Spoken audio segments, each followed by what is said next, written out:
We want to thank you for being here. We recognize the commitment that you're taking to pursue excellence. You're just one step closer to achieving success. And the Institute is here to help at every step, wherever you are in your business journey. We've helped thousands of shops over decades and across the nation, from service advisor and manager training to a shop that's just starting out, or even those who are planning their growth, scaling from 10 to 20 to 30 locations. Those that are preparing for a private equity sale, or even those that are succeeding their business to the next generation. The Institute and our many coaches with years of experience, both from inside and outside the industry, are here to provide education and tools to get you on your way. You do not have to do this alone. We hope you enjoy the content to come. For a better business, a better life, and a better industry, the Institute. Good morning in some parts of the country, I think.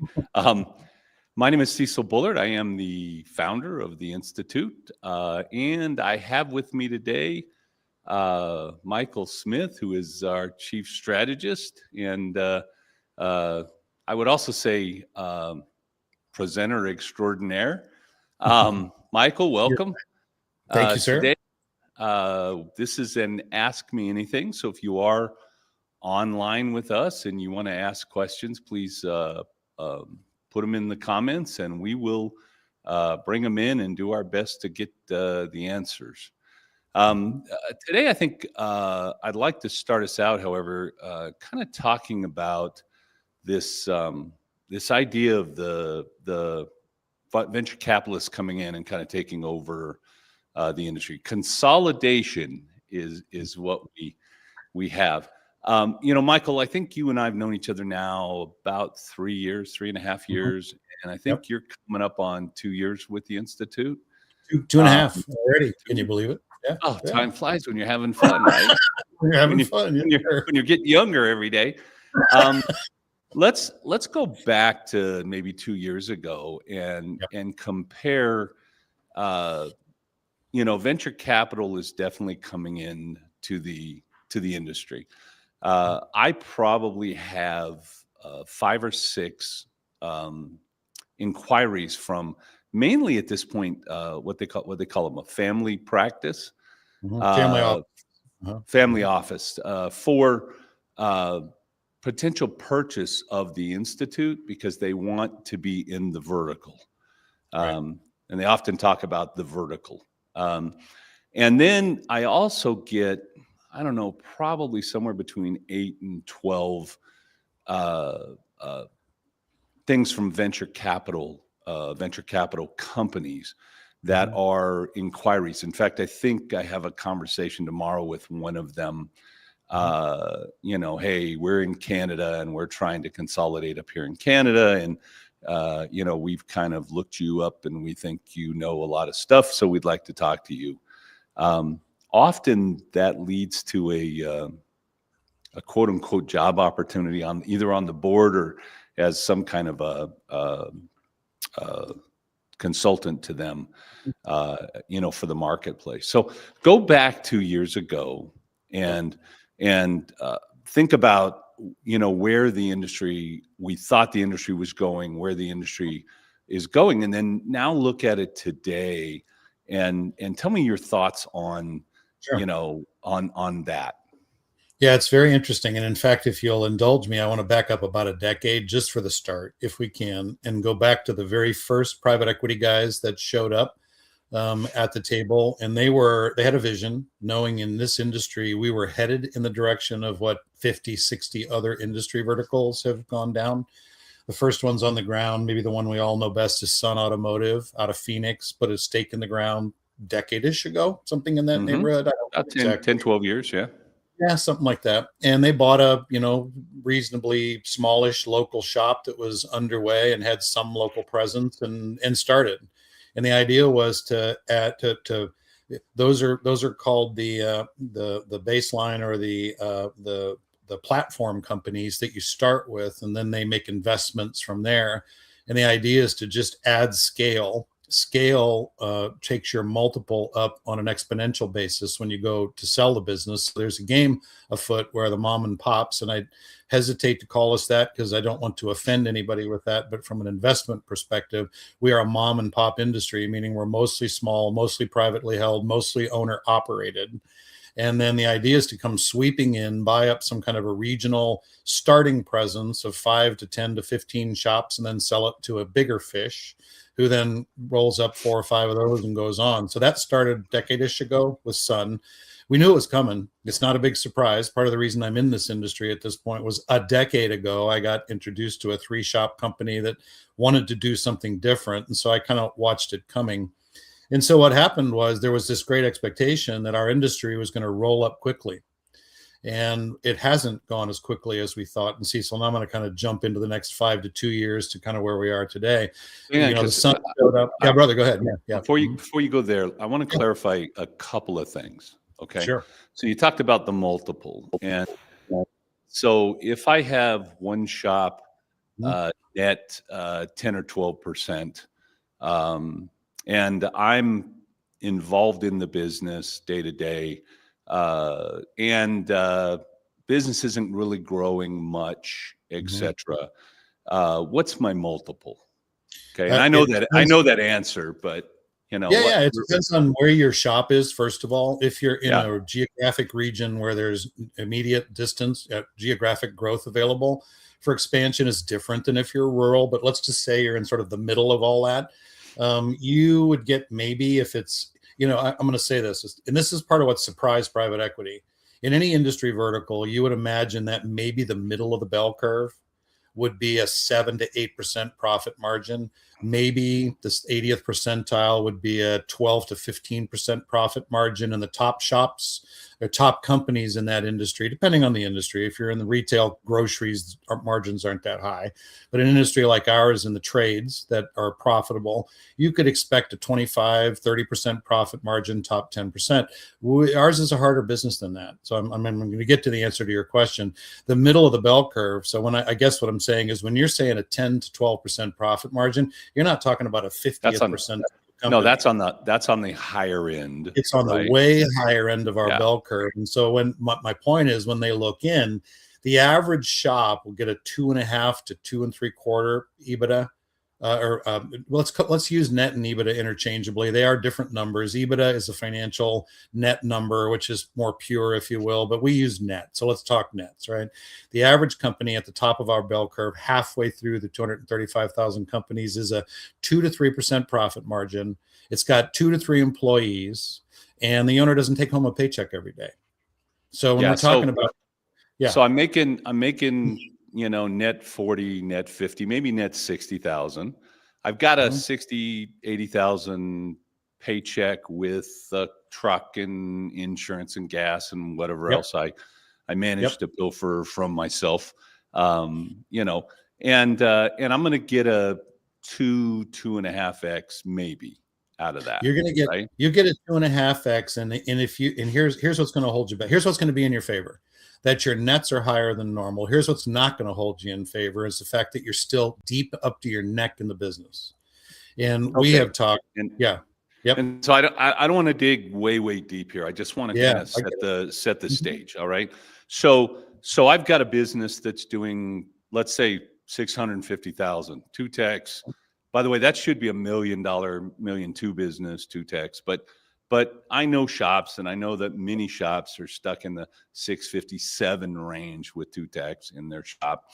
And my net is 3, 4, 5%. I'm going to be lucky at that point to get a 2.5x. So be lucky to get 2.5. Yes, sir. Yeah. So I have this shop and then I think that my parts and my tools, these tools that I've spent so much money on over my lifetime, et cetera. I'm thinking, well, geez, I've got $200,000-$300,000 worth of tools at least. And except they're worth 10 cents on the dollar in a buy, right? That's not where I get my value. All right. So that's and by the way, that's what we would call a small business, right? The mom and pop, right? Yep. And then we move up to, let's say that I'm doing $1.5 million. All right. And I'm net 10%. Plus I get a salary out of the business, and I'm kind of not that involved. I mean, I'm not like writing service every single day. I'm still helping the master tech when he can't figure something out. I'm still writing some of the tickets. I'm still involved with maybe we're home growing our financials, et cetera. And so now I'm going to sell that business, right? Yep. I'm still probably at the most a 3x.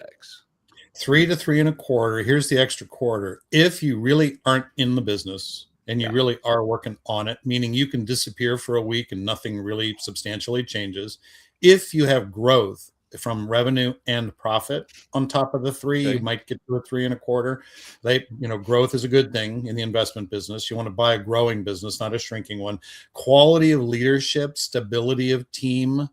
If you have high turnover, if you have toxic people in leadership, if you've got a problem that an investor is going to buy, they may walk in and say, tell you what, look, love the numbers. I'll give you 3.25 for the business, contingent upon the due diligence study. And it's that's a lot like and when you're saying 3.25, we're not talking about $3,250,000. We're talking about 3.25x of my net or EBITDA, net, right? Right. Net. Yeah. So now one more step. We're going to have a question here in a minute, but I just kind of want to follow this for a second. Now, I've got a business doing, say, 4 million, and we're net 20, right? I'm netting 20. I'm netting $1 million or 800,000 out of this business. I'm not working in the business at all, really. I'm managing my managers, right? And that's we're going to call that one shop. It could be two $2 million shops, but we'll call it one. And now I'm going to sell that in the marketplace. What is what's the X? Are we talking maybe 4x? Yep.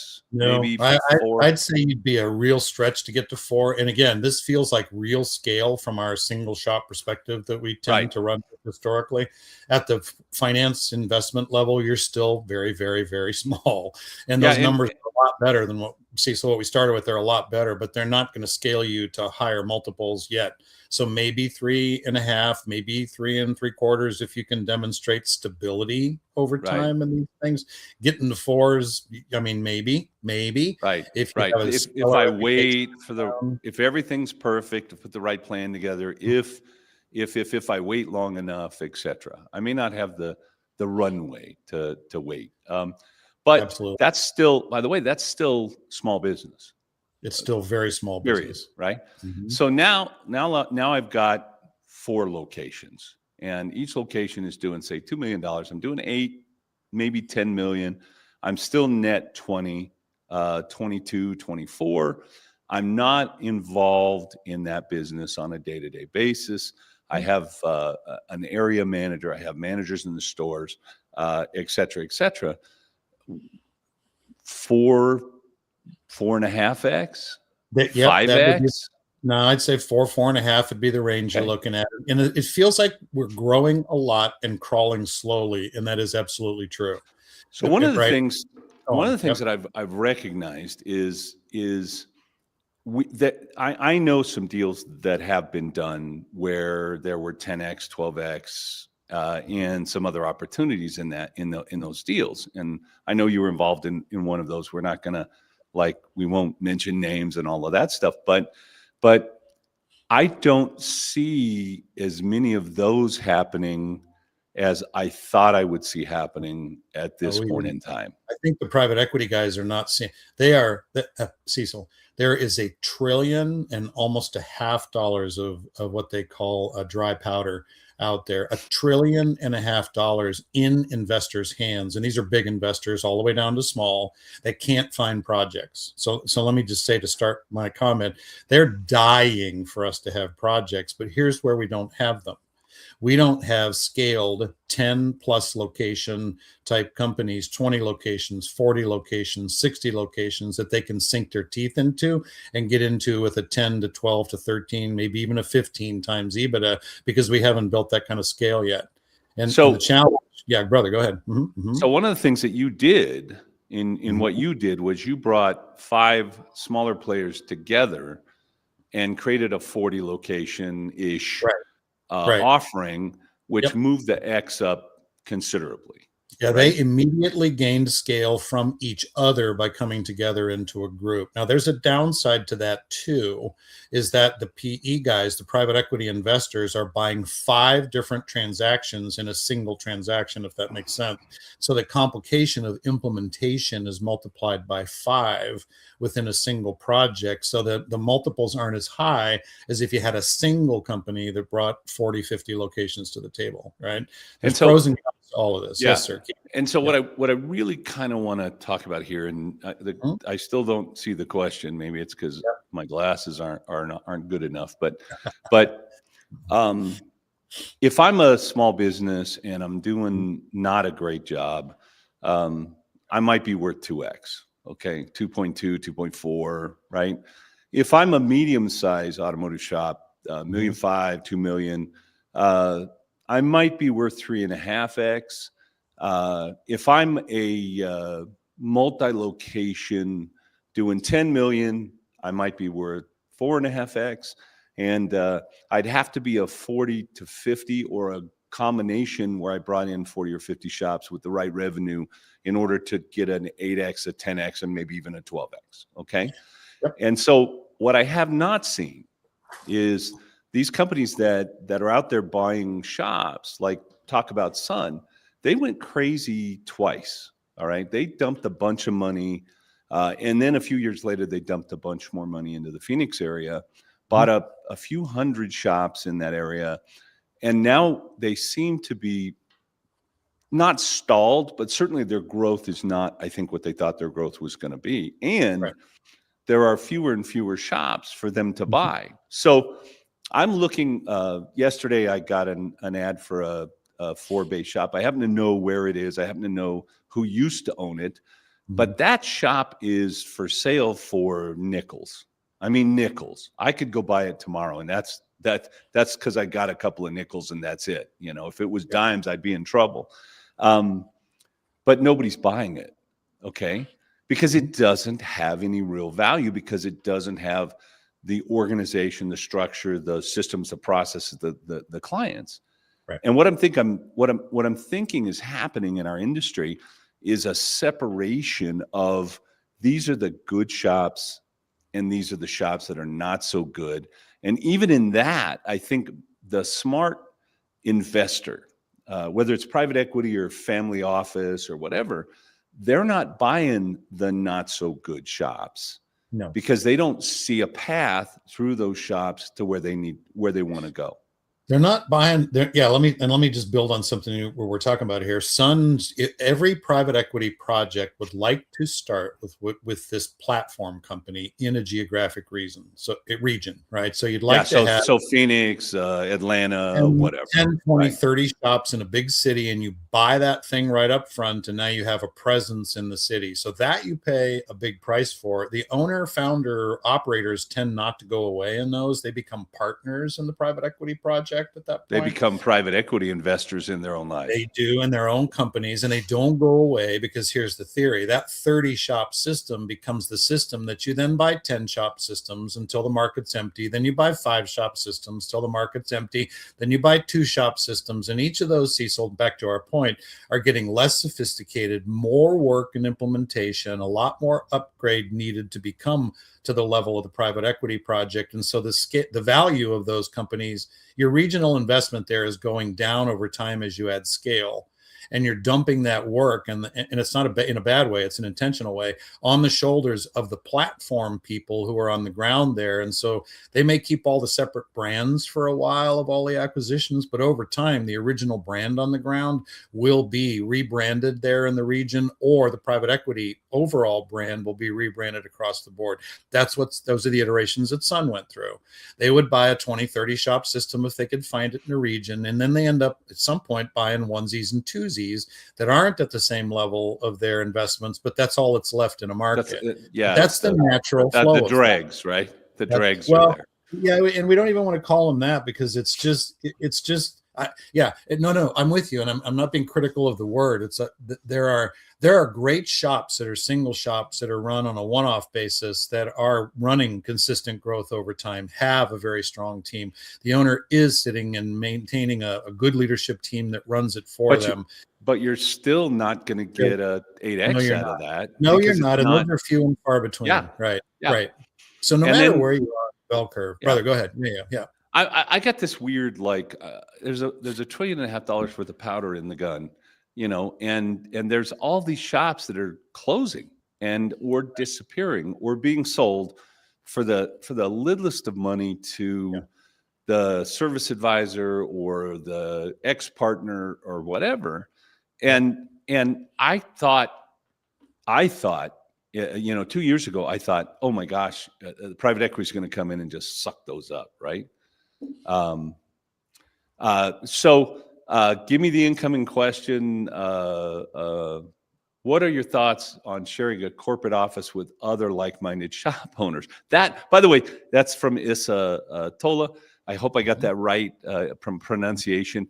And that is like the perfect question, because that's what we have are working on, and that's what you've already accomplished. So Yep. I'll let you answer that better than I. That's a great question, and let me run with it. The idea here is that if you have like as I mentioned before, if you have a single organization with a leadership team that's been in place long enough to prove that it's a real leadership team, which has then comes with it a centralized corporate office, you have the best chance of getting the best multiple in the market that you're in.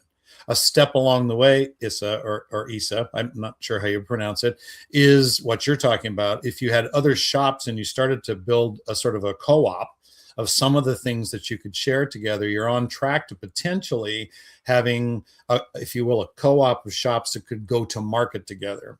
The co-op of shops is what we took to market with the project that I did. The best deal those guys could have made, and we talked about it, was to have them become a single company with a single leadership group and a single set of, down to the grinding level of SOPs, right? Doing it all the same way with single systems and all.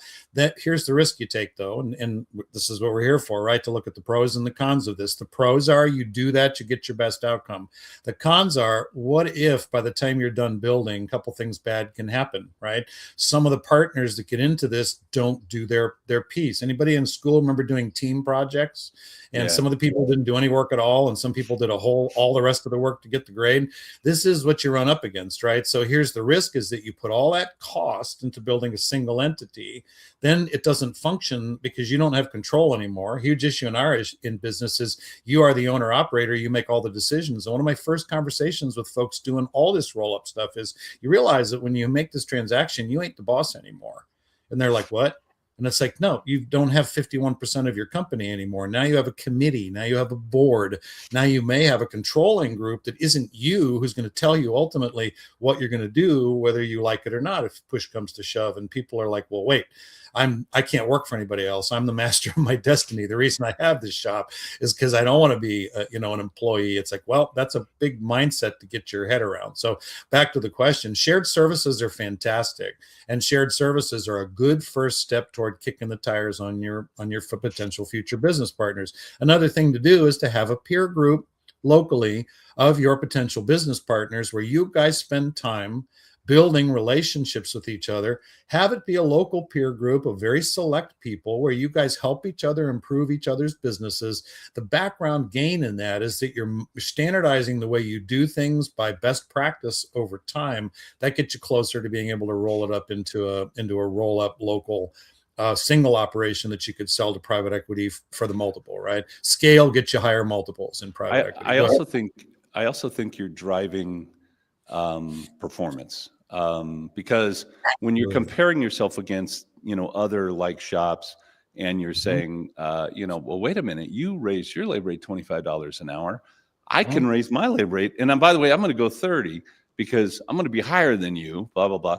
We see this happen where there's a kind of a competitive nature to the group, and a competitive nature which does at least subtly have a tendency to drive result, right? Yep. Other than I'm kind of in this world by myself, and I've got my own blinders on because I don't know what I don't know. Right now, there's a danger. I want to speak to a danger zone right here, which is the danger of having price and market conversations with companies that could be considered price fixing if you're not careful. And this is not dodging the rules, it's being aware of them, right? If you're in a peer group scattered across the country and you're comparing labor rates, it's a lot safer within an industry than if you have a concentration of people in the same town having the same conversation. I'm not saying you're playing any games here with the law. I'm saying we don't, right? We need to be aware of it. As a consultant, okay, I have labor rate has been one of my big things because, I took labor rate from 1980, where I was in Palm Springs, California, and I multiplied that times 3%. Every year until, I don't know, this year. And the labor rate I would have today is it's real close to 270. It's like 268 and change an hour. And yet the industry average, I think the last survey that was done was 128, right? So we're at least probably 30, 35, maybe even 50% below where we really ought to be as an industry. And it's almost like we're afraid to have a labor rate conversation because we're afraid that somebody's listening and they're going to say, I raised my labor rate, you should probably raise yours. The whole industry we can't bring good techs in. We can't afford to pay them what they need to be paid. I'm getting these things from shops and hey, what do you think? I'm going to hire a C tech. I'm going to pay that guy $22 an hour. My range is between 22 and 24. Well, wait a minute. McDonald's is paying 27. So how am I going to get a tech, other than somebody that's either not very bright or somebody that just loves cars, right? And they want to do it no matter what it takes. How are we going to fill the gap if we can't pay a living wage to the people coming into our industry, right? And we can't pay a living wage because we don't charge enough to pay a living wage. Well, the guy down the street, he's only at $100 an hour. And we got, I have a couple of storage units, moved the house. We put some stuff in storage and I'm moving out of one of the storage units this weekend. And, I'm there most of the day, Saturday on and off, like 4 or 5 times we made trips, closed the storage unit out. There's a guy working out of a storage unit, 2 units down, and he works on 3 cars that day. He's doing automotive service and repair out of a storage unit, right? And I know there's Cecil's ADHD kicking in, right? Here I am, I'm way over here. But I don't care what your labor rate is. I just know that that our labor rates have to go up in this industry, or we are going to have a lot of shops that are just going to be gone. Well, and let me lean into the backside of what you're saying too. I'm going to take it to a strategic level. I believe I've been in this industry a decade at this point. After 35 years before that, you can't be that old. You can't be that old, brother. I'm actually older than you are. Don't tell anybody, right? So no, but here's my point. I think we have a self-image issue in our industry, and I'm going to say it straight up to everybody listening here. I wish you knew how much I think of you, having grown up in 50 other industry verticals in the big consulting firms. When I work with my clients, the single shop folks, the triple shop folks in this industry, I tell you all the time, you guys are some of the best business people I've ever met in my life. And I get these looks across the table like you're joshing me, right? This is a joke. Is this a dad joke that there's a punchline coming? It's like, no. This is a fact. The business we all run here is one of the most complicated businesses in the world that I've had my fingers on. Again, 50, 60 industry verticals consideration. And I'm going to tell you that when you do this business well, I tell people all the time, you give me 10 top shop owners, I'll put them up against a C-suite in any Fortune 100 company on a competition basis, and we're going to win.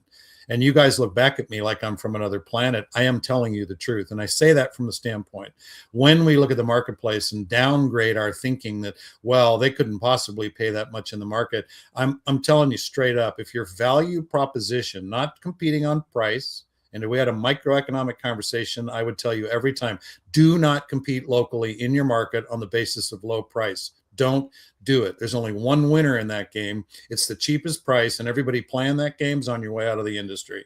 What I will say is develop your value proposition so that you understand that what your customers get from you and the utility that you bring back to their life, and including their ROI on the repairs that you do, the return on investment, that you have a story to tell. And when you believe in your story, and Cecil, I'm backing you up now with labor rates, you're going to realize we're not charging enough for the value that we bring back to the economy. Guys, do you realize that without us, the economy ain't going to function? We are the transportation baseline that keeps people going to work. It keeps kids going to soccer games. It keeps professionals in their trucks going to service other companies, et cetera. Without us, this economy grinds to a halt. Why do you think in COVID we were called, we were part of those the exception? Yeah, we were essential companies that were allowed to keep functioning because we're critical. So we got to remember that we hold that status and place in our economies. And I want all of us to think more highly of ourselves. I'm just telling you, I meet owners day after day, over and over, who really question their skill and question kind of what they're worth in the market. And I'm saying, guys, we need a brand new way of thinking about this. And I want to encourage you here. If you can hear me, please hear me clearly. You're as good as people get in the business world. I'm telling you right now. So I have been coaching in this industry. I've been in the industry my entire adult life. All right. Actually, you could say I've been in the industry my entire life, but actively doing some job within this industry my entire adult life. And I've been in coaching for coming up on 25 years. Okay. And my experience, my depth of knowledge, the guys that we have that are building value, talking about value, creating value proposition, are able to charge more in their businesses. They're attracting a better client.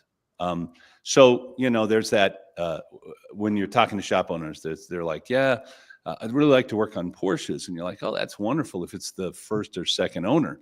When you get to the third owner or the fourth owner, you have somebody that bought a Porsche that can't afford to necessarily fix it. Those are not the best customers, right? No. And so the guys that are building this great value proposition and able to help their customers understand that value proposition are the ones that are most successful, most long-term successful. And they're the ones that are probably going to walk away with a 5X, a 6X, or maybe even a 10X if they are putting themselves together with, enough shops or enough shop owners to make it worth the while of the venture capital company, if that's who they're going to sell to. Yeah. And new question incoming, Cecil. Let me add this one. Bring her in. Bring her in. It's one of the things that I have a group that I help understand what it takes to reinvest in your company like an investor. And what it means is, instead of thinking like an owner operator, we think like an investor and think, how do we build value in our company that will be recognized by the marketplace we're talking right now?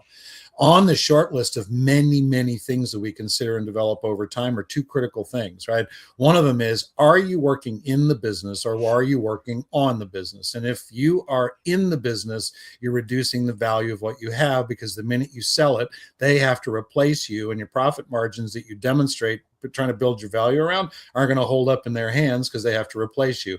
The second thing is, how do you do that? You have to have a leadership team and a team under them that is rock star enough to do this the way you would do it without you having to be there. And so you have to invest in your people. You got to get toxicity out of your company. You have to have a strong team. And when you have that, then it leans into a third category, which is you can draw the loyal brand ambassador customers, the best customers out of the market and into your hands, that you can then sell that with your company to the next owner, right? The next investor. It's investment perspective. Those three things are not typical in our industry. We are so technician centric.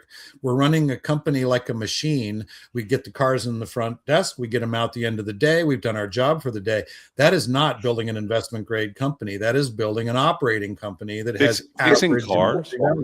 Fixing cars. Can you believe fixing cars is not what this is about. Okay.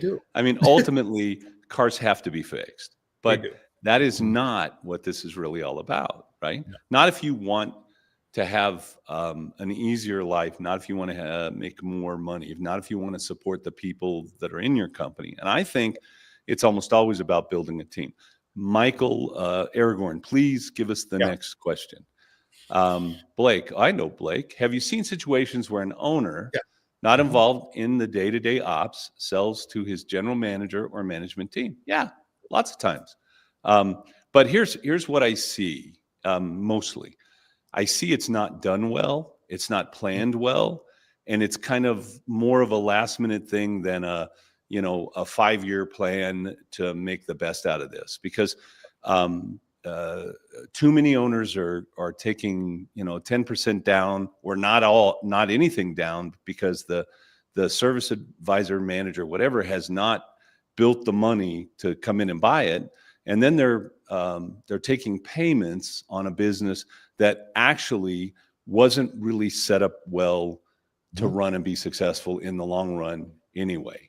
And so yes, I've been involved with several of those. One in Denver, where we built a plan. I think at the time we had 4 shops, and we built a plan with the general manager that if we got to 7 shops, that he would actually own a certain percentage so that he could go to the bank, get the money to buy the principal out. And it went fantastically well, but it was a 7-year plan. It wasn't it's time for me to get out. I'm old, I'm tired, and now I'm going to sell my business. And I'm looking around, and who can I sell it to? Well, I've got a GM or a management team. And so that's what I'm going to do.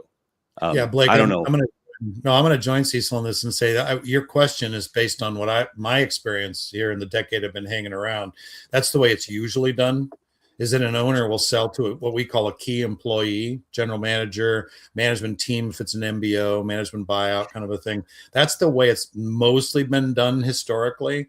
The thing is, the gap I think that I see looking back, that I even see today, is this idea of succession planning ahead of time, and what Cecil was leaning into. And I'll put it this way: like, there's the world that we exist in today ain't as cheap as it used to be. So let's be real, right? What it takes to buy a business today and get an SBA loan and to be able to prove that you're going to be able to pay this thing off, it's nice to sell to a key employee, but do you want to own or finance this over time? So let me unpack this for a minute for us, okay? If you're going to sell this over time to a key employee, don't you want to make sure that they're as competent as possible to take it from you, do at least as well as you did, if not better, in their hands, so that you assure that what you want out of the company is actually going to come to you? I can't imagine anything worse than you thinking you're retired. 3 years from now, your key employee is overwhelmed and tanks the business, and now you get your business back because they didn't pay you for it, right? You get it back, it's broken, and out of retirement, now you have to come back and rebuild it before you can sell it to the next person. Let me add to that one more consideration. The world that we live in is getting more complex overnight because of the stuff we started talking about today. The consolidators are here. When they build scale around you in your town, and you're the one shop left that only is a single shop, they're buying their parts cheaper than you are. They're buying their oil cheaper than you are. They're recruiting cheaper than you are. They're marketing cheaper than you are. So you can say, look, I'm an old guy, old gal. I don't want to do this anymore. I'm going to sell it to my key employee, traditional flow. Get out of the way. I'll take 10% down if they can afford it. Let them pay it out over a decade or two. You know what? Their life in the next 10 years is the one you're avoiding. They're not going to get away from this stuff. We're at the edge of everything changing. And it's starting to happen in a deeper sense now. If they inherit that from you without the skills to succeed in it, and you've owner financed it, there are a lot more people going to be getting broken companies back in the future than there were historically. Not scaring anybody, just saying, guys, this ain't the same world. The next 20 years is not going to look anything like the last 20 in terms of what the dynamics are. So these are just all things to keep in mind as we're thinking about this. So. I think it's pretty, to me, it's exceptionally interesting. Because venture capital's not going away. The family office is not going away. They want a piece of this pie, and they're already 3 or 4 pretty healthy ones in the industry, active. Some of them have hundreds and hundreds of shops at this point in time, and they want to increase that and get their multiples and all of that. And so that's not going to go away. And I'm not saying that it's not necessarily a good idea to sell to an employee or even a family member, But holy smokes, if they're not trained up, I mean, it's bad enough. I had somebody ask me the other day, I said, Cecil, if there's only one thing that you could train in the automotive industry, they couldn't do anything else, just one thing, what would you do? And I said, I'd train them on their financials, their numbers, right? Just what should the shop make? What's my gross profit? How should I pay my, technicians, et cetera, et cetera. Because you can't make money or you can survive, and there's a lot of shops surviving, but there's also a lot of shops failing, and there are some shops that are soaring like eagles. And frankly, those are the shops that have really they built their team, they have their systems and process, they understand what they have to do as far as I have to charge this so that I can pay that, so that I can cover this. And I think the world is changing even more dramatically here, and I think faster. And I'm reading a book, Unreasonable Hospitality. I think every business owner, I don't care what industry you're in, ought to read that book, because I think that sets us apart from everyone else in the thing. And we were having an argument yesterday amongst several of us. You were kind of online, but I think you didn't get involved in much of that. But too bad. I like. Are we talking about price as one of the factors of I'm picking the shop based on price? Are we talking about that value proposition, that hospitality, the way I feel when I'm involved with that particular business or shop? That's the thing that keeps people coming back to your business over and over consistently. And man, if we don't figure this out as an industry, I would say, I think we're going to lose 30 to 40% of the shops in this industry in the next 10 years. And I don't know, man, if somebody wants to bet me money, I would seriously consider putting money on that from everything I've seen. All right, next question, Michael. Real quick, let me add a stat to this and keep the question up. And let me add a stat to this. If you guys can stay attuned just 1 second. Let's talk about our cousins in the collision business, right? 30 to 40% estimate of market share is in the hands of 5 giant companies in collision. 70% estimated net profit in the industry is in the hands of 5 companies. Imagine that the margin that they've taken from the small players, like we're talking about here in our industry, is in their hands now. You're up against them in terms of your ability to compete. So this is real time. This is not the furniture business. This is car related, right? This is the collision cousin that we have, and that's where they stand as an industry. So we ain't avoiding this. We're going there whether we like it or not, just to finish, to put a bullet behind your point, right? So okay. So this is not necessarily different if you ask me, but Corey Knight, hey Corey, how you doing? Once you combine with a central corporate office, I think that's supposed to be corporate. Are you then opening up to a liability for some other shop's malpractice? First of all, holy crap, we don't understand in this industry what our liability is. I don't know. I mean, of all the shop owners I know, and I know thousands and thousands of shop owners, right? I could name on 2 hands the number of shop owners that understand their liability. The liability that we have is unbelievable, if you ask me. I don't know, frankly, and maybe Michael, you can help me out here. I don't know that, having a central corporate office changes anything or creates any additional liability than what I might have. And if I'm having cars come from other shops that are not done correctly, or were not fixed right, or weren't diagnosed properly, or whatever, I think if I document well where we started and where we're going, that I think my liability gets less and less and less, right? And I don't know, Michael, what would you say about having a corporate office and creating liability? This is a fantastic question, and I'll say this about liability. Investors will look at risk management, and this is that risk management simply in their terms means managing future liabilities, right? The risk that's inherent in our businesses. We can be smart and manage the risk ourselves as much as we can. In other words, you control your quality inside your own company. If you put a corporate office down who provides services to you in the background, you can be insulated in your company by buying services on contract from a central corporate office that you build as a separate company under that's different from you, right?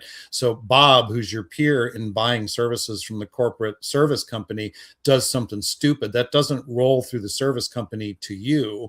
That's still going to be Bob's problem, and it may be the service company's problem because they helped him make a mistake, but that shouldn't necessarily roll over to you. A lot of this comes down to the legal structure that you build this under and who are your partners. And I'm going to take it back just to the quality program. The reason that things like SOPs exist in corporate groups is to standardize process so that you can avoid making dumb mistakes on an individual location basis and standardize. I'll say this, right? When Mercedes makes a car, they drive it to the end of the production line and then they test it. And if something's broken on the car that doesn't work right in the factory, they fix it and then they send it to the market. Toyota does the same thing, but when they find something that doesn't work right, they fix it and send it to the market, but they also go back down the production line, figure out where it got broken in the first place, fix how it got broken on the production line so it never gets broken again. Those are two different mentalities about how you run a quality program. See, so one of the, oh man, I just, we as an industry, don't ever fix the problem that created the problem. We don't have time. We're too busy trying to fix the car and get the car out to solve the problem. So to me, that's huge. And corporate structure is really, really important when you get past, I think from the beginning, you certainly don't want to be a sole proprietor. And you don't want to have your property in the same business as you have your shop. And, you want to probably have a corporate office that has a separate corporation, because you're creating layers of, you're not invincible, but every time there's a layer, it's more difficult for someone to come after you, the CEO of the company, the board, the shareholder, et cetera. And so I think structure matters a ton. In fact, we've just spent, 6 months and a lot of money with lawyers creating new structures so that we can kind of get to the next level with the Institute. And I have found it fascinating, the nuances and the tax advantages and all the other stuff that go along with that. I think it's exciting to me. All right. Last question. I guess we must be getting towards the end. I'd like to wrap it up a little too. So, Carrie Rivas, we hope to sell our shop to one of our 3 children who currently works in the business. If selling to him today, how would you determine the value of the business, not including the building? Would that be 3 times net? No, it wouldn't necessarily be. It's a wonderful question. First of all, I wouldn't sell to him today unless I had a plan 3 to 5 years ago that explained how that all works, right? And so here at the Institute, Kent, my son, who is a viable and valuable part of the company, we started planning, we're probably 4 years into this, maybe 5. And he now has some interest in the company. I think it'll be 20% at the end of this year, because we're going to hit our, one of those milestones that we put in play. And so essentially we have set him up to be able to buy the business no matter what the X is, right?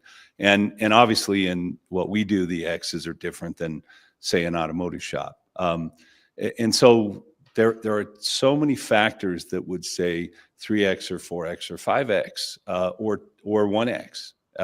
And those are the things that are going to really play, I think, to the sale of the shop. And you might say to yourself, well, this is my kid. I'm going to give him or her a discount. Fine, great.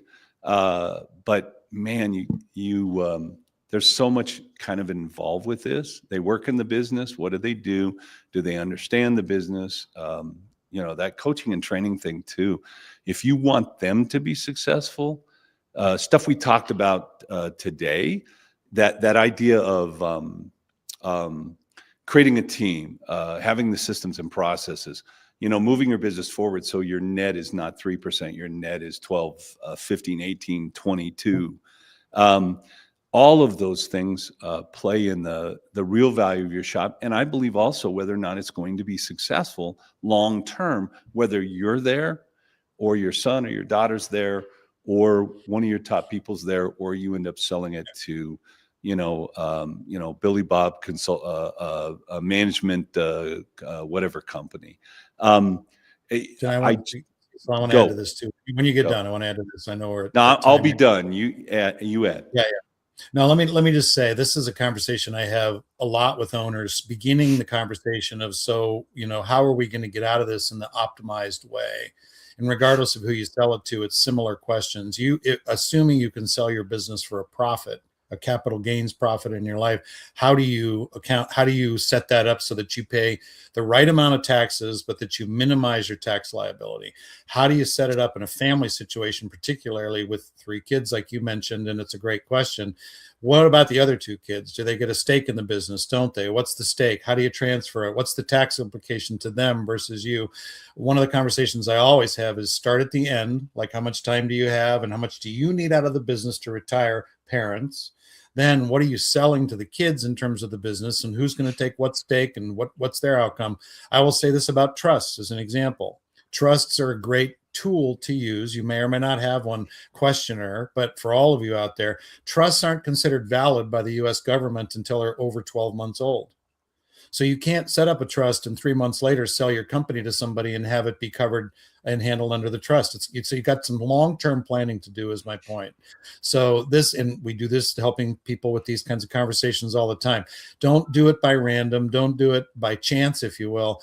Put some strategy thinking into it, and have, again, Cecil mentioned it, have your kids be ready to take the business from you, 1, in terms of passion, but 2, in terms of competency, emotional setup, right? Maturity. Make sure that you hand it to them so they can succeed, so that you're not handing them a problem. And again, this is different for every company, but all I'm saying is some of us get tired. We get to the end of the road. I just want to be out of this. I want to sell it to family and be done with it. Please don't do it without really digging into some of the side details. It could be very impactful on everybody involved. Brother, go ahead. Yeah, what you don't know can cost you and your kids tens of thousands, hundreds, even millions of dollars. Now, I need to make a short comment here. We had a client that owns 2 shops at the time and 3 kids who didn't want anything to do with the business. Okay, they watched dad work his butt off for years, and for whatever reason, either dad didn't manage them well, or dad wasn't nice at work, or they thought dad worked too hard. Whatever it was, they didn't want to have anything to do with the business. We brought them to a leadership intensive. These kids are on fire. They want nothing more than to take this business over and grow this business because they've seen what the opportunity is and how to do it. And we've also worked with dad and mom on how do we help the kids do this and how do we need to deal with it. I'm not always the nicest guy to my kids. They're the ones that I can be the hardest on, and I'm probably going to be the hardest on. And, sometimes I need somebody to say, hey, Cecil, maybe if you approached it this way and did it this way, it would be much better for your relationship with your kids and you'd come out in a much better way. And I just think that's extremely valuable. I want to spend just 5 minutes here. I know we're getting to the end. 2026, Michael, what do you think for shops? What do you think it looks like? 2026 for shops, we have geopolitical instability that we're settling through on the planet at this point. I'm not being political. I'm just saying in the bigger macro picture, is what it is. It is what it is. And there are some people who are sort of holding back a little bit, making big long-term decisions, waiting to see what the long-term looks like. And so let's just put that on the table, number 1. Number 2, economically, we're stable at this point. Stock market's doing great. Investment funds are backed up and ready to invest.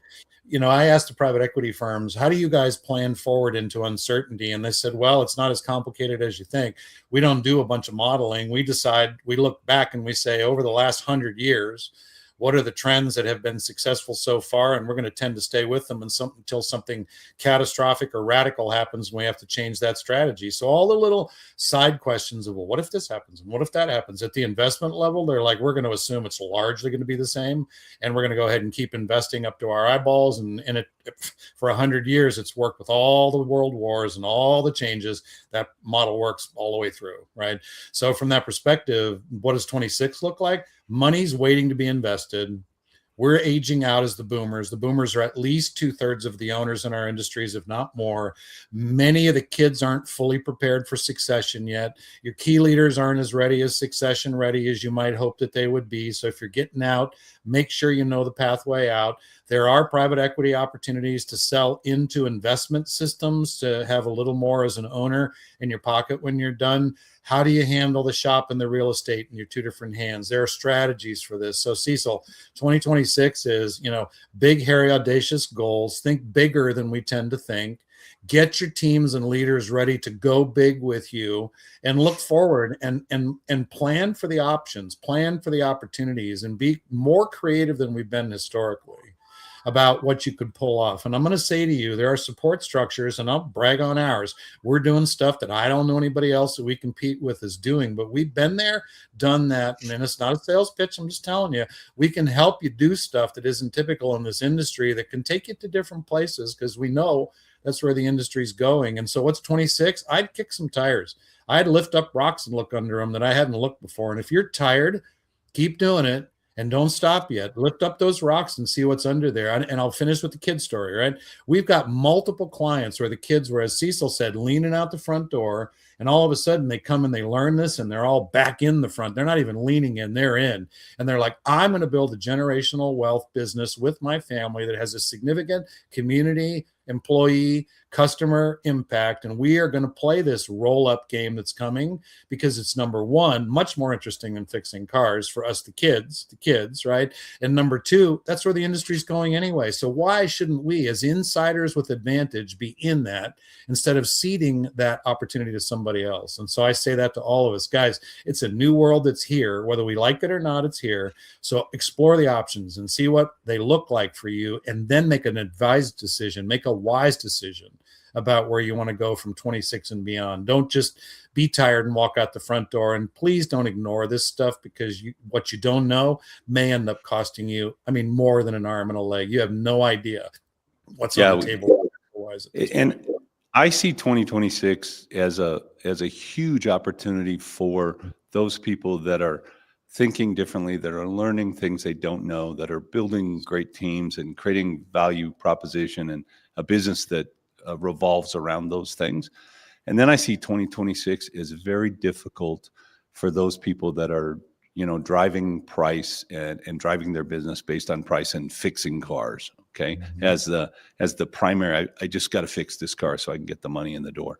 And I really still will say that we're going to lose a ton of shops. We've seen it this year. We've seen quite a few shops disappear. Exactly. We're going to see more and more disappear. They're just going to close their doors because they didn't build value. They didn't get create what they needed to do when they had the time, the energy, and the life force in them to do it. So, all right, we want to thank you for joining us. If you didn't get your question answered, you want to ask another question or whatever, please hit up info@wearetheinstitute.com. There will also be a QR code as soon as they take our mugs off the screen.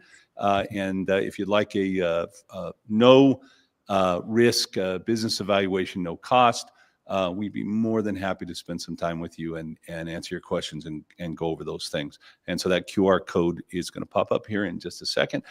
Thank you, Michael Smith, one of my favorite people in the world. Thank the rest of you for joining us today, and we look forward to seeing you again in a few weeks when we kind of do this thing one more time. Thanks, everybody. Good to see you.